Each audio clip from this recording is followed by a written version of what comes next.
بسم اللہ الرحمن الرحیم۔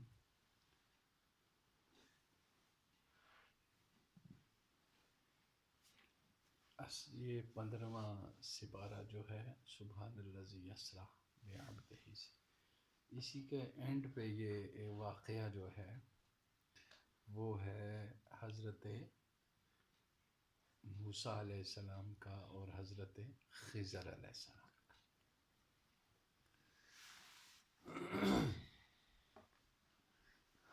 اور اس واقعہ سے سمجھایا یہ جا رہا ہے کہ اسرار کونیہ اور اسرار شریعت میں کیا فرق ہے، ٹھیک ہے؟ یعنی تقوینی امور اور تشریعی امور میں فرق کیا ہے۔ یہاں جو تھے حضرت خضر علیہ السلام، وہ امور تقوینیہ کے حامل تھے، اور حضرت موسیٰ کلیم علیہ السلام جو تھے وہ امور شریعت کے امام تھے۔ حضرت موسیٰ علیہ السلام کا علم وہ کہ خلق اس کی پیروی کرے، ٹھیک ہے؟ تو اگر مخلوق اس کی پیروی کرے تو اس کا بھلا ہو۔ حضرت خضر علیہ السلام کا علم وہ کہ دوسروں سے اس کی پیروی نہ بن آئے، ٹھیک ہے؟ کہ خضر علیہ السلام کے پاس جو علم تھا دوسروں سے اس کی پیروی نہیں ہو سکتی، ٹھیک ہے؟ ایک علم نبوت ہے جو مخلوق کی ہدایت کے لیے ہے، یعنی موسیٰ علیہ السلام وہ علم نبوت کے حامل تھے، اور علم نبوت مخلوق کی ہدایت کے لیے ہوتا ہے۔ اور خضر علیہ السلام وہ امر رب پر مامور تھے کہ وہاں کسی کو دم مارنے کی گنجائش نہیں، ٹھیک ہے؟ یعنی جناب خضر علیہ السلام امر کے نمائندہ تھے، تقویم کے نمائندہ تھے۔ ایک روایت بھی ہوتی ہے، بیان کی گئی ہے کہ کسی نے موسیٰ علیہ السلام سے پوچھا کہ سب سے زیادہ عالم کون ہے؟ جی، انہوں نے کہا میں ہوں۔ اللہ تعالیٰ نے وحی کی کہ میرا ایک بندہ مجمع البحرین میں ہے، موسیٰ، وہ تم سے زیادہ علم رکھتا ہے، ٹھیک ہے؟ تو موسیٰ علیہ السلام نے اس سے ملنے اور علم حاصل کرنے کی غرض سے عزم سفر کیا، سفر کا ارادہ کیا کہ میں ان سے ملوں۔ میں نبی ہوں، ظاہر سی بات ہے کہ علوم نبوت کا حامل ہوں، وحی الہی کا ہوں۔ تو موسیٰ علیہ السلام چل پڑے کہ میں ان سے ملوں، جی۔ تو اب یہ ہے کہ اس کو حضرت موسیٰ علیہ السلام کو پتہ کس نے دیا؟ ان کا رب نے، ٹھیک ہے؟ کہ میرا ایک بندہ اور بھی ہے۔ پتہ دیا کہ 2 دریاؤں کے ملنے کے قریب اس کا مقام ہے، ٹھیک ہے؟ اور آپ ایسا کریں موسیٰ کہ تلی ہوئی مچھلی ساتھ رکھیں، جہاں وہ گم ہو جائے وہیں آپ کو وہ ملیں گے۔ اچھا، مچھلی کے زندہ ہو کر اس طرح غائب ہونے میں یہ اشارہ تھا کہ جس علم کی تلاش میں جا رہے ہو وہ کچھ بظاہر ماورائے فطرت ہے، ٹھیک ہے؟ جس علم کی تلاش میں موسیٰ کلیم آپ جا رہے ہیں وہ ظاہراً کچھ ماورائے فطرت ہے، ٹھیک ہے؟ اچھا، اس کا تعلق رموز اور اسرار سے ہے، جہاں صبر مشکل ہوتا ہے۔ اب وہ بات شروع کرتے ہیں۔ اب سفر شروع کیا موسیٰ کلیم نے علیہ السلام نے۔ وَإِذْ قَالَ مُوسَىٰ لِفَتَاهُ لَأَبْرَحُ حَتَّىٰ أَبْلُغَ مَجْمَعَ الْبَحْرَيْنِ أَوْ أَمْضِيَ حُقَبًا۔ اور وہ وقت یاد کیجئے جب موسیٰ نے اپنے جوان سال شاگرد حضرت یوشع بن نون سے کہا کہ میں برابر سفر کرتا رہوں گا یہاں تک کہ منزل مقصود یعنی دو دریاؤں کے ملنے کی جگہ پر میں پہنچ جاؤں، یا یوں ہی سال ہا سال چلتا رہوں، مگر میں نے چلنا ہے۔ ٹھیک ہے،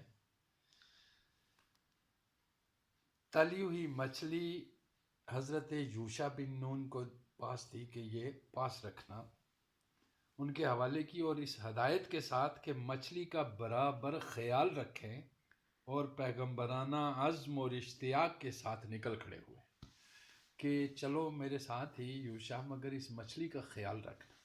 اب وہ بات بتائی نہیں تھی نا موسیٰ علیہ السلام نے کہ مچھلی کا کیا ہوگا، مچھلی دے دی اور کہا کہ اس کا خیال رکھنا۔ فلما بلغ مجمع بینہما نسیہ حوتہما فاتخذ سبیلہ فی البحر سربا۔ پھر جب وہ دونوں ان دریاؤں کے سنگم پر پہنچے تو وہ اپنی مچھلی بھول گئے۔ پھر اس نے سرنگ بناتے ہوئے دریا میں اپنی رالی، وہ دریاؤں کے سنگم پہ پہنچے، وہاں پہ تھوڑا سا رکے تو مچھلی کیا ہوئی، وہاں پہ زندہ ہو گئی، وہ زندہ ہو کر دریا میں کود گئی۔ ٹھیک ہے، اور مچھلی بھنی ہوئی تھی۔ ٹھیک ہے، وہ دریا میں چلی گئی۔ اچھا جی، حضرت موسیٰ علیہ السلام پتھر پر سر رکھ کر سو رہے تھے اس وقت جب وہ مچھلی، جوان شاگرد پاس بیٹھا تھا۔ یہ عجیب و غریب واقعہ یعنی مچھلی کا زندہ ہونا، دریا میں جانا دیکھا، حضرت موسیٰ کو بیدار نہیں کیا۔ ٹھیک ہے، کہ ان کے بیدار ہونے پر کسی خیال میں ایسا کھویا کہ واقعہ بیان کرنا بھی بھول گیا۔ ٹھیک ہے، اب کیا ہوا؟ فلما جاوزا قال لفتاہ آتنا غداءنا لقد لقینا من سفرنا۔ پھر جب وہ دونوں آگے بڑھے تو حضرت موسیٰ نے اپنے جوان شاگرد سے کہا کہ ذرا ہمارا ناشتہ تو لانا، آج اس سفر میں ہم کو خلاف معمول بہت تھکان ہو گئی ہے۔ اچھا، ھذا من سفرنا ھذا نصب، یہ تھکان، یہ اشتہاب بھی خدا کی طرف سے ایک یاد تھی کہ موسیٰ بہت دور نہ نکل جائیں۔ اچھا، نوجوان بولا عرض کروں، دیکھیے تو جب ہم لوگ اس چٹان کے پاس ٹھہرے تھے نا، ایسا ہوا کہ میں اس مچھلی کو بالکل بھول گیا، اور مجھ کو شیطان ہی نے بلا دیا کہ میں آپ سے اس کا ذکر کروں، اور اس نے تو عجیب طرح سے دریا میں اپنا راستہ بنایا۔ وہ بھول گئے کہ مچھلی تو دساں پہلا ادباً جگایا نہیں کہ اٹھے دا، پھر دساں کہ یہ ہو گیا جب اٹھے تو پھر کیا ہوا کہ وہ چل پڑے، تو بھوک لگی موسیٰ علیہ السلام کو، تو میں اس میں کوئی وہ نہیں بٹھا رہا اپنی طرف سے تفریح میں، بالکل قرآن کی ٹرانسلیشن آپ کو اس واقعے کی بتا رہا ہوں۔ وہ مچھلی تو چلی گئی، اس نے اپنا دریا میں راستہ بنا لیا۔ اب غور طلب بات یہ کہ حضرت موسیٰ علیہ السلام نے اس سے کچھ کہا، نہ واقعہ کی تفصیل پوچھی۔ ٹھیک ہے، نہ اس نوجوان کو کچھ کہا یوشع بن نون کو، اور نہ ہی اس واقعے دی کوئی تفصیل پوچھی، بلکہ اصل مدعا کی طرف رجوع ہوئے۔ ایسا معلوم ہوا جیسے اس بات کو سننے ہی کے منتظر تھے۔ ٹھیک ہے، فرمایا یہی وہ مقام ہے جس کی ہم تلاش میں تھے۔ پھر اپنے پیروں کے نشان دیکھتے دونوں الٹے پھرے، واپس لوٹے، تو انہوں نے ہمارے مقبول بندوں میں سے ایک بندہ کو پایا، ٹھیک ہے، جس کو ہم نے اپنی رحمت خاص عطا کی تھی۔ جی سبحان اللہ۔ وَوَجَدَ عَبْدًا مِّنْ عِبَادِنَا آتَيْنَاهُ رَحْمَةً مِّنْ عِنْدِنَا وَعَلَّمْنَاهُ مِن لَّدُنَّا عِلْمًا، اپنی رحمت خاص، سبحان اللہ، یعنی نعمت ولایت دی تھی، اور اپنے پاس سے ان کو ایک علم لدنی بھی تعلیم کیا تھا، یعنی علم اسرار کونیہ وہ بتایا تھا۔ موسیٰ علیہ السلام نے ان سے کہا کیا میں آپ کے ساتھ اس شرط پر رہ سکتا ہوں کہ جو مخصوص علم آپ کو عطا ہوا ہے آپ اس میں سے کچھ مجھے بھی سکھا دیں۔ اب یہ قرآن پاک چونکہ بیان کر رہا ہے، تفصیل جو ہے اس کی سب بھی جانتے ہیں، مل گئے ہیں تاحتا کہ وہ مل گئے ان سے، ٹھیک ہے۔ تو انہوں نے کہا کہ میں آپ کے ساتھ کچھ دیر رہ سکتا ہوں، ٹھیک ہے، کہ وہ علم جو آپ کے پاس ہے اس کو میں کچھ سیکھوں، ٹھیک ہے۔ موسیٰ علیہ السلام نے ان سے کہا کہ میں آپ کے ساتھ اس شرط پر رہ سکتا ہوں کہ جو مخصوص علم آپ کو عطا ہوا ہے آپ اس میں سے کچھ مجھے بھی سکھا دیں۔ خضر علیہ السلام نے کہا آپ میرے ساتھ رہ کر میرے بہت سے کاموں پر صبر نہیں کر سکیں گے، ٹھیک ہے، کیونکہ میری لائن ذرا الگ ہے اور آپ کی لائن الگ ہے۔ میں امور تکوینیہ میں ہوں اور آپ امور تشریحیہ کے، ٹھیک ہے، یعنی میں سیکرٹس پہ جو اللہ کے سیکرٹس ہیں، میں ان اسرار جو ہیں میں ان کا حامل ہوں۔ شاید ہو سکتا ہے گزارا نہ چلے میرا اور آپ کا، ٹھیک ہے، ہماری سمجھ سوچ فکر آپس میں نہ مل سکے۔ دیکھیے نا آج تک یہی مسئلہ ہے، جی آج تک یہی مسئلہ ہے سارا جو قرآن نے بیان کیا ہے کہ نہیں ملتی، تو پھر کیا کرتے ہیں، پھر مسئلہ ہو جاتا ہے نا۔ خضر علیہ السلام نے کہا تم میرے ساتھ رہ کر میرے بہت سے کاموں پر صبر نہیں کر سکو گے۔ وَقَيْفَ تَصْبِرُ عَلَى مَا لَمْ تُحِطْ بِهِ خُبْرًا، فرمایا کہ اور موسیٰ اس معاملہ میں تم مجبور بھی ہو جس بات کو تم پوری طرح نہیں جانتے، یعنی جو بظاہر اصول شریعت سے ٹکرائے اس پر تم صبر کر بھی کیسے سکتے ہو۔ آپ کی بھی مجبوری ہے، ٹھیک ہے، کہ میرا جو کام ہوگا وہ شاید اصول شریعت سے ٹکرائے، ٹھیک ہے، تو آپ چونکہ ماہر امور شریعت ہیں اور لوگوں کی ہدایت کے لیے شاید آپ بول پڑیں اور بات جو ہے وہ ہماری آپس میں نہ بن پڑے، ٹھیک ہے۔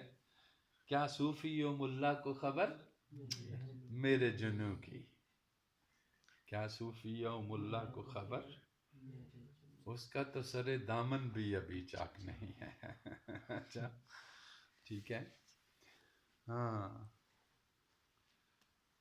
اصول شریعت سے ٹکرائے اس پر آپ صبر کر بھی کیسے سکتے ہیں۔ حضرت موسیٰ علیہ السلام کو اللہ کا حکم ملا تھا، ان کی عظمت دل میں جگہ کر چکی تھی، یعنی موسیٰ علیہ السلام کو چونکہ اللہ نے حکم دیا تھا اور خضر علیہ السلام کی عظمت دل میں بڑھ چکی تھی کہ وہ یہ بڑے آدمی ہیں، اسرار ہیں، کچھ ہی نہ کھلے۔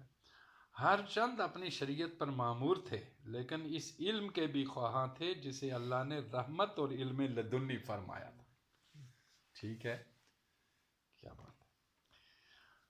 پھر کیا کہنے لگے، قال ستجدنی ان شاء اللہ صابرا ولا اعصی لک امرا، ارشاد فرمایا آپ مجھے انشاءاللہ صابر پائیں گے اور میں آپ کے حکم کے خلاف نہیں کروں گا، یعنی فرمانبرداری اور اطاعت میں رہوں گا، کہ جانتا ہوں کہ حصول علم کی اولی شرط یہی ہے، ٹھیک ہے۔ اب قال فَإِنِ اتَّبَعْتَنِي فَلَا تَسْأَلْنِي عَنْ شَيْءٍ حَتَّى أُحْدِثَ لَكَ مِنْهُ ذِكْرًا۔ حضرت خضر علیہ السلام نے کہا اچھا اگر آپ میرے ساتھ رہنا چاہتے ہو تو شرط یہ ہے کہ آپ مجھ سے کسی بات پر سوال نہیں کرو گے، مجھ سے کچھ پوچھو گے نہیں، جی سوال نہیں کرو گے جب تک کہ میں خود اس کا ذکر آپ سے نہ چھیڑوں، ٹھیک ہے، یعنی یہ معاہدہ ہوا کہ میں جو کچھ بھی کروں گا آپ مجھ سے پوچھیں گے نہیں جب تک کہ میں خود نہ چلوں۔ ارادت اور اتباع میں خاموشی شرط ہے۔ آپ پوچھتے تھے نا مرید اور مراد میں کیا فرق ہے؟ ارادت میں خاموشی شرط ہے، مرید خاموش ہوتا ہے اچھا، اور مراد بول بھی رہتا ہے کبھی کبھی، اچھا ٹھیک ہے، مراد بول جائے، کبھی بول لے تو اس کے بولنے کو مرید نہ سمجھے کہ وہ جو بولتا ہے تو میں بھی بولوں، وہ مرید ہے، وہ مراد ہے، ٹھیک ہے، تو وہ کبھی پوچھ بھی جاتا ہے کوئی چیز۔ اتباع میں خاموشی شرط ہے جب تک ابتدا خود میری طرف سے نہ ہو۔ گویا یہ پہلا سبق تھا جو حضرت خضر علیہ السلام نے دیا موسیٰ علیہ السلام، خاموشی شرط ہوگی، اور جب تک میں خود نہ کچھ بولوں اس وقت تک آپ نے کچھ بھی نہیں بولنا۔ موسیٰ علیہ السلام نے خاموشی سے شرط جو تھی وہ منظور کر لی، اور حضرت خضر علیہ السلام کے ساتھ ہو لی ہے۔ اس مقام تک وہ نوجوان شاگرد موسیٰ علیہ السلام کے ساتھ تھا، اب خود موسیٰ خضر علیہ السلام کے ساتھ روانہ ہوتے ہیں، اب تیسرا کوئی نہیں، اب وہ خود ہی چلے گئے نال، خود وہ ساتھ روانہ ہوتے ہیں۔ وہ بھی ایک علم کی عظمت تھی اور یہ بھی ایک علم کی عظمت ہے، ٹھیک ہے، علم شریعت کی بھی اپنی ایک عظمت ہے اور علم اسرار طریقت کی بھی اپنی ایک عظمت ہے۔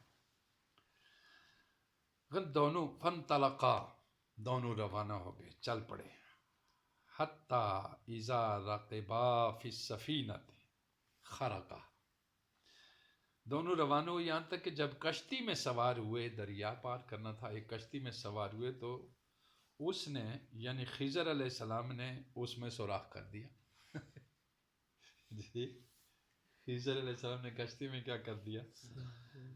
ایک آدھا تختہ بھی نکال دیا۔ نبی کی فطرت میں چونکہ تبلیغ ہوتی ہے، ٹھیک ہے، فوراً بولے یہ آپ نے کیا کیا، ٹھیک ہے، فوراً بولے یہ آپ نے کیا کیا ہے؟ کیا آپ نے اس کشتی کو اس لیے توڑ ڈالا، اس میں سوراخ کر دیا تاکہ اس کے بیٹھنے والوں کو آپ ڈبو دیں؟ بے شک یہ تو آپ نے بہت بھاری بات کی ہے، یہ تو ناقابل برداشت ہے، ٹھیک ہے، یہ بات کیا ہے؟ ناقابل برداشت ہے جی، عجیب کام کیتا اچھا ٹھیک ہے۔ قال علم اقل انک لن تستطیع معی الصبر، خضر علیہ السلام نے کہا میں نے نہیں کہا تھا کہ آپ میرے ساتھ میرے کاموں پر صبر نہیں کر سکو گے، ٹھیک ہے۔ قال لا تؤاخذنی بما نسیت، موسیٰ علیہ السلام کو یاد آ گیا کہ میں مامور من اللہ ہوں، اللہ نے بھیجا ہوا ہوں جی، اور خاموش رہنے کا وعدہ بھی کر چکا ہوں، فرمایا جو بھول مجھ سے ہوئی ہے اس پر گرفت نہ کیجیے جی، اور میرے معاملے میں مجھ پر مشکل نہ ڈالیے، یعنی اگر معمولی بھول چوک پر آپ نے مواخذہ فرمایا تو پھر آپ کے ساتھ رہ کر علم حاصل کرنا میرے لیے مشکل ہو جائے گا۔ فانطلقا، پھر دونوں چل پڑے آگے، حتی اذا لقی غلاما فقتلہ، پھر دونوں چلے یہاں تک کہ جب وہ راہ میں ایک لڑکے سے ملے جو اس وقت کسی قابل الزام گناہ کا بھی مرتکب نہیں ہوا تھا، بچہ تھا، تو اس نے یعنی خضر علیہ السلام نے کیا کیا؟ اس کو مار ڈالا ٹھیک ہے جی، خضر علیہ السلام نے اس کو مار ڈالا، ناحق کہ اس قتل سے اصول شریعت موسیٰ علیہ السلام کے سامنے آئے اور ان سے نہ رہا گیا، ٹھیک ہے۔ کہا کیا آپ نے ایک معصوم جان بلا کسی قصاص کے لے لی؟ اچھا یہ کیا ہوا جی، عجب کام ہو گیا، ایک معصوم جا بچہ کھیلتا کھیل رہا سی اس نے سنے مار دیتا، یہ کیا کیتا؟ اچھا اس کو مار دیا آپ نے،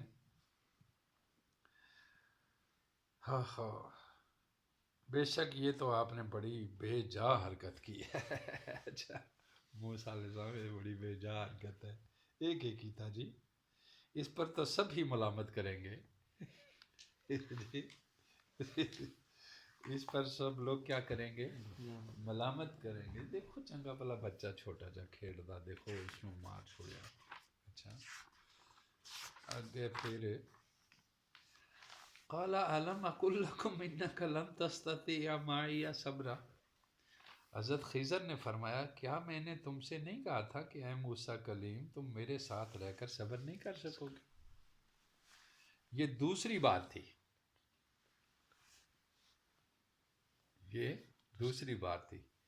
پہلی مرتبہ تو سوال بھولے سے تھا، کوئی اعتراض منظور نہ تھا۔ اس بار شریعت کے بظاہر ٹکراؤ سے سخت بے چینی اور اضطراب کے تحت یہ سوال کر بیٹھے، ایک ہی۔ قال ان سألتک عن شیء بعدها فلا تصاحبنی قد بلغت من لدنی عذرا، موسیٰ علیہ السلام نے کہا اگر اس کے بعد پھر آپ سے کسی بارے میں کچھ پوچھوں تو آپ مجھے اپنے ساتھ نہ رکھیے گا جی، ٹھیک ہے، اور نہیں پوچھتا، بس ٹھیک ہے چلو، بے شک میری طرف سے آپ کا عذر پورا ہو گیا ہے، ہون نہیں پوچھنے لگا کچھ، ٹھیک ہے، یعنی آپ مجھے ساتھ نہ رکھنے میں معذور ہوں گے اور میری طرف سے آپ پر کوئی الزام نہیں ہوگا، بہرحال ایک بار اور معاف فرمائیں، تیسری بار اصول شریعت کے تحت الگ کر دیں، ٹھیک ہے، یعنی ہوں تیسری بار پوچھیا نہ کدے تو پھر شریعت کا بھی اصول ہے، پاسا کر دے جی، ٹھیک ہے جی، آپ اپنے علم کے پابند ہیں، میں اپنی شریعت کا پابند ہوں۔ فن طلقہ، پھر چل پے اگے دوئے، حتی اذا، اللہ غنی ذرا غور کرو کہ پیغمبر موسیٰ کلیم علیہ السلام اور خضر علیہ السلام چل پہ آگے، پھر دونوں روانہ ہوئے، یہاں تک کہ جب ایک گاؤں والوں کے پاس پہنچے، ایک گاؤں میں پہنچے اور ان سے کچھ کھانے کو مانگا کہ بھوک لگ گئی یار کچھ کھان واسطے دیو، ٹھیک ہے، حیرت دی بات یہ ٹھیک ہے کہ ایک اسرار دا ماہر، ایک شریعت دا ماہر مقام اور بھیجے ہوئے دوئے اللہ دے، ٹھیک ہے، تب بھوک نے ستایا ہوا کچھ کر نہیں سکتے، یہ دیکھو یہ کوئی بات ہی ہے، ٹھیک ہے نا، ورنہ کوئی ساڑی طرف ہماری طرح کا ہوتا کہ چلو کچھ کرتے ہیں، پہلے کام کھانے پینے کا بندوبست کریں پھر دیکھیں گے۔ پھر دونوں روانہ ہوئے، یہاں تک کہ جب ایک گاؤں والوں کے پاس پہنچے اور ان سے کچھ کھانے کو مانگا تو وہاں کے لوگوں نے ان کو مہمان رکھنے سے انکار کر دیا۔ کہ منگ دے ہو جی، کہ کر دے ہو، انہوں نے کہا رات ٹھہر سانگے تھوڑی دیر، تو انہوں نے کہا نہیں اگا جاؤ، اور بھیج کس نو رہے گراں والے ہیں، وہ امت تھی موسیٰ علیہ السلام کی، ٹھیک ہے، آج نبی کی امت صلی اللہ علیہ وآلہ وسلم کی امت میں سے کسی گاؤں میں سے بھی آپ گزریں تو ہر کوئی، آپ اگر نئے ہیں تو آپ کو پکڑے گا، بٹھائے گا، کہاں سے آئے ہو، آؤ کھاؤ کچھ، ٹھیک ہے، انک لعلی خلق عظیم، اے محمد مصطفیٰ آپ سراپا خلق عظیم تھے، اور آپ کی امت بھی کسی کو بھوکا نہیں رہنے دیتی، اور آپ نے فرمایا اکرم الضیف، مہمان کا احترام کرو، ٹھیک ہے، یہ تعلیم ہے نبی پاک صلی اللہ علیہ وسلم۔ اچھا انکار کر دیا، انہوں نے کھانے کو بھی کچھ نہ دیا، پھر ان دونوں نے ایک دیوار پائی جو گرنے ہی والی تھی، دیوار ایک دیکھی جو گرنے والی تھی، پس اس بندہ خدا نے اس کو سیدھا کر دیا، جناب خضر علیہ السلام نے دیوار گرائی، سیدھی کر کے چڑھان پہ گئے، اس دیوار چڑھانے لگ گئے اوپر کر دیا، پھر ان دونوں نے ایک دیوار پائی جو گرنے ہی والی تھی، پس اس بندہ خدا نے اس کو سیدھا کر دیا، محنت مشقت سے دیوار درست کی تاکہ گرنے سے بچ جائے۔ اب پھر موسیٰ علیہ السلام نے صبر کا پیمانہ لبریز ہو گیا، ٹھیک، موسیٰ علیہ السلام کے صبر کا پیمانہ لبریز ہو چکا تھا، فرمایا اگر آپ چاہتے تو اس کام پر آپ کچھ معاوضہ لے لیتے، تاکہ کچھ غذائی میسر آ جاتی. کھان جو تو انہوں نے ویسے کچھ نہیں دیتا, نہ رات کچھ کھان جگہ دیتا, نہ رات کو رہن جوگی جگہ دیتی. عجیب منظر ہے جی. کچھ معاوضہ لے لینے, کچھ کھا پی لینے, ٹھیک ہے, صبح تاکہ کچھ غذائی میسر آتی. حضرت خضر علیہ السلام نے سمجھ لیا کہ یہ بنیادی اختلاف ہے, موسیٰ بھی مجبور ہے. ٹھیک ہے, یہ بنیادی اختلاف ہے, اس پہ موسیٰ کلیم بھی مجبور ہی ہیں. قال ھذا فراق بینی و بینک. حضرت خضر نے کہا بس اب میرے اور آپ کے درمیان جدائی. ٹھیک ہے, یہ ہے کہ جب تک آپ پر یہ راز آشکار نہ ہو آپ صبر بھی کیسے کر سکتے ہو. ٹھیک ہے, اب میں آپ کو ان باتوں کی حقیقت سے آگاہ کیے دیتا ہوں جن پر آپ صبر نہیں کر سکے تھے. ٹھیک ہے, اما السفینۃ فکانت لمساکین. وہ جو کشتی تھی نا وہ چند غریبوں کی تھی جو دریا میں کام کرتے تھے. ٹھیک ہے,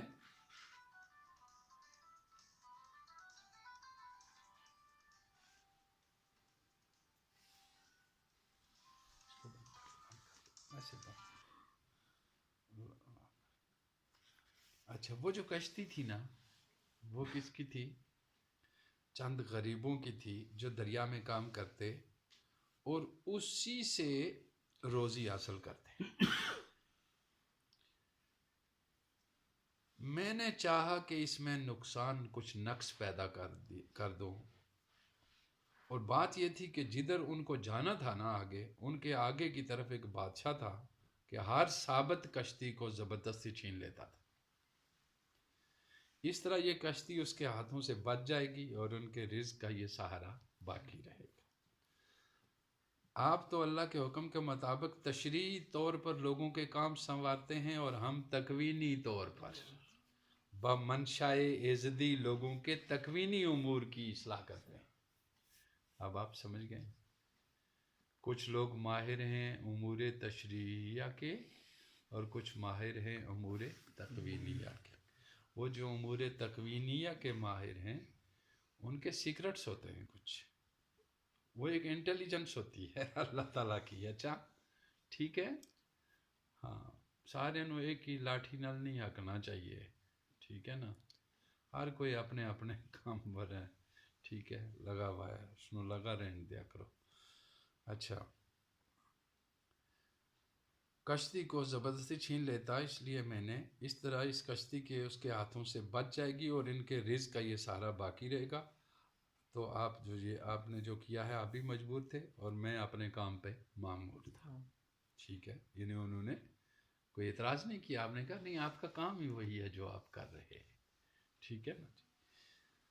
فَأَمَّا الْغُلَامُ, وہ جو لڑکا تھا جس کو میں نے مار ڈالا, اس کا واقعہ یہ ہے کہ اس کے ماں باپ صاحب ایمان, اطاعت گزار اور اللہ کے فرما بردار بندے تھے. بس ہم کو یہ اندیشہ ہوا کہ یہ اپنی سرکشی اور کفر سے انہیں عاجز کر دے گا. اس کے اطوار اچھے نہ تھے, اس کا باطن پاک نہیں تھا. ٹھیک ہے, ایک طرف اس کی زندگی اور اس کے والدین کے لیے ضیق اور تنگی کا سبب بنتی جو اللہ کو پسند نہ تھا, اور دوسری طرف یہ لڑکا دنیا میں ذلیل اور اللہ کے یہاں رسوا کن عذاب میں مبتلا ہوتا جو اس کے والدین پسند کرتے نہ وہ خود پسند کرتا. اس لیے میں نے اس کی جان ارتکاب گناہ سے قبل اس کے جان دینے والے کے سپرد کر دی.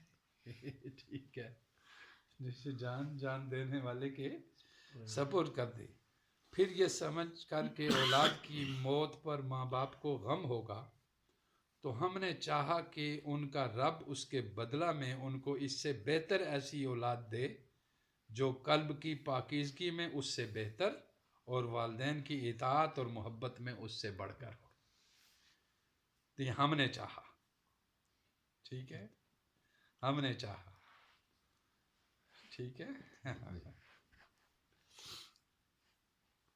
یہ یہاں پہ یہ فَأَرَدْنَا, ہم نے چاہا. یہاں بالکل نہیں کہا کہ فاراد اللہ، اللہ نے یہ ارادہ، کیونکہ وہ معمور کر کے بھیجے گئے تھے، اب وہ اپنی منشا سے کام کر رہے ہیں، کبھی گردن مروڑ رہے ہیں کسی کی، کبھی تختے توڑ رہے ہیں، کبھی دیواریں چڑھا رہے ہیں، فاردنا میں نے یہ ارادہ کی۔ تو یہ جب وہ بندے کا ارادہ اللہ کا ارادہ ہو جاتا ہے نا، تو پھر وہ بندہ جب کہتا ہے ہم نے ارادہ کیا، تو وہ اللہ ہی کا ارادہ ہوتا ہے۔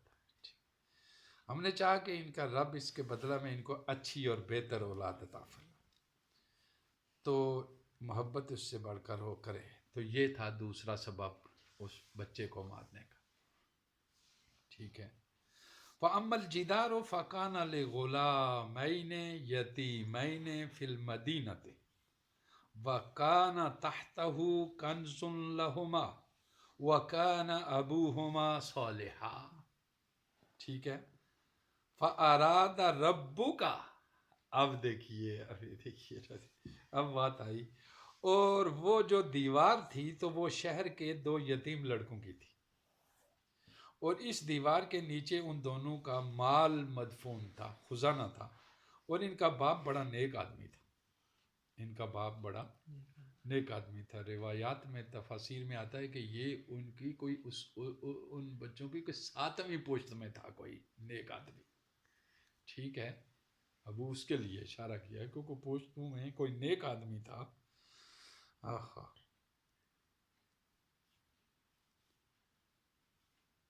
بس تمہارے رب نے چاہا کہ یہ لڑکے جوان ہو جائیں اور اپنا مال دیوار کے نیچے سے نکال لیں، اس وقت تک یہ مال محفوظ رہے اور کوئی شخص دست اندازی نہ کرنے پائے، اس لیے میں نے دیوار سیدھی کر دی، یہ تمہارے رب کی مہربانی ہے، ٹھیک ہے۔ اور میں نے یہ کام از خود نہیں کیا، اب آگے کہہ رہے ہیں کہ یہ کام میں نے از خود نہیں کیا، سب کچھ اللہ کے حکم سے ہوا ہے، ٹھیک ہے۔ یہ حقیقت ہے ان امور کی جن پر آپ صبر نہیں کر سکے، ٹھیک ہے۔ یہ بات وہ جو میں آپ کو اس دن کہہ رہا تھا وہ میں نے پوری سنائی آپ کو، کہ کچھ امور تشریعی ہوتے ہیں اور کچھ امور تکوینیہ، ٹھیک ہے۔ اور تکوینی امور وہ ہوتے ہیں جو اللہ کے سیکرٹس ہوتے ہیں، ٹھیک ہے، اور وہ لوگ بھی عوام میں نہیں ہوتے، ٹھیک ہے، وہ گدیاں نہیں جماتے، نہ ممبر بناتے ہیں، نہ مسجدوں کے اونچے اونچے مینار بناتے ہیں، ان کو نہیں کام یہ ان کا یہ کام نہیں ہے، نہ جلوس نکالتے ہیں، نہ جلسے کرتے ہیں، نہ دھرنے دیتے، ٹھیک ہے، ان کا یہ کام نہیں ہوتا۔ وہ الگ سے ہوتے ہیں جو اس کائنات کے نظام کو چلا رہے ہوتے ہیں، اس میں حکومتیں بھی انہی کے ارادے سے بنتی ہیں، ٹھیک ہے، اس میں حکومتیں بھی چاہے وہ مسلم کی حکومت ہو یا غیر مسلم کی ہو، کسی کی بھی ہو، یہ انہی کے ارادوں سے بنتی ہے، ان کے ارادوں کے بغیر وہ تکوینی امور کے ماہر ہوتے ہیں، جس کو چاہیں پھڑکا دیتے ہیں، جس کو چاہیں لا دیتے ہیں، جس کو چاہیں کچھ کر دیں۔ تو شریعت جو ہے وہ پاسداری رکھتی ہے ہر چیز کی، چونکہ اس میں دنیا کے ظاہری نظام کو منظم کرنا ہوتا ہے، جو دنیا کے نظام ظاہر کو منظم کرے، اس میں انصاف قائم کرے، اس میں علم دے، اس میں نیکی دے، اس میں تقوی دے، اس میں پرہیزگاری دے، اس میں یہ چیزیں دے، یہ سب جو ہیں یہ کام کس کے ہیں؟ شریعت مطہرہ۔ اور وہ کام کہیں حکمران بنانا، کہیں کچھ کرنا، دریاؤں کے رخ ادھر سے ادھر موڑ دینا، ادھر سے ادھر موڑ دینا، ہواؤں کو ادھر سے ادھر چلا دینا، ادھر سے ادھر چلا دینا، کہیں ٹرنیڈو آ جانا دلا دینا، ٹھیک ہے، کہیں اور، یہ سارے کام ان تکوینی لوگوں کے ہیں جو کبھی ہواؤں سے کام لیتے ہیں، کبھی سیلابوں سے کام لیتے ہیں، کبھی جو ہے وہ زلزلوں سے کام لیتے ہیں، کبھی زمینوں کو نیچے سے اوپر کرتے ہیں، ان کو کوئی پرواہ نہیں ہوتی کسی کی، کوئی مرتا ہے مرے، کوئی جیتا ہے جیے، کوئی ہے، لیکن یہاں پہ جو شریعت ہے وہ یہ ہوتی ہے کہ ہر ایک کا خیال رکھا جائے، وہ لوگ امور تکوینیہ کے اللہ کے ارادوں کے المدبرات امر ہوتے ہیں، اس میں کچھ تو وہ ہوتے ہیں، یہ جو سارا نظام چلتا ہے انہیں خطاب ہوتا ہے. لوگ صرف ظاہر کوشش کرتے ہیں، ٹھیک ہے، ظاہر ان میں کیا ہوتی ہے، کوشش ہوتی ہے، بنتا سب کچھ پیچھے سے ارادے اسی کے ہوتے ہیں. وہ اپنے ارادے کو جب عملی جامہ پہنانا چاہے تو اس طرح کرتا ہے. یہ تھی کہانی جو میں نے آپ کو قرآنی کہانی سنائی موسیٰ علیہ السلام کی اور خضر علیہ السلام کی. موسیٰ علیہ السلام شریعت کے حامل تھے اور جناب خضر علیہ السلام تقوینیہ امور تقوینی کے ماہر تھے.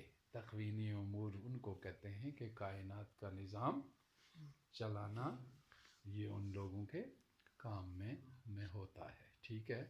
تو وہ بالکل ہی سیکرٹ ہوتے ہیں، وہ بالکل ہی مخفی ہوتے ہیں، ٹھیک ہے.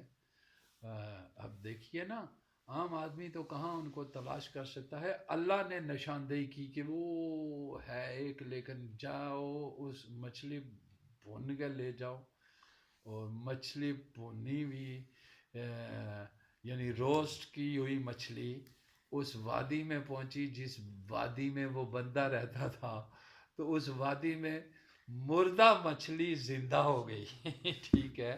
اس کا مطلب یہ ہوتا ہے کہ اس کی جو جورسٹکشن ہوتی ہے، اس کی جو حدود ہوتی ہے، جو اس کے دائرے میں رہتا ہے، اس کی کچھ علامتیں ہوتی ہیں، کچھ نشانیاں ہوتی ہیں. اس میں سے وہ مچھلی تھی جو زندہ ہو کے چلی گئی، اور وہ دوسرے کو شریک نہیں کیا. دیکھیے دونوں صاحب اسرار گئے، وہ تیسرے یوشع بن نون ان کو چھوڑ گئے، ٹھیک ہے، ان کو کیا کر گئے، پیچھے چھوڑ گئے. آپ نے ہم جاتے ہیں آگے. چاہیے تو تھا وہ خادم لے جاتے ساتھ، کوئی جوتا اٹھاتا، کوئی آسا اٹھاتا، ٹھیک ہے، کوئی لوٹا پکڑتا، لیکن اللہ کے بندوں کو ان چیز کی کوئی ضرورت نہیں تھی، ٹھیک ہے.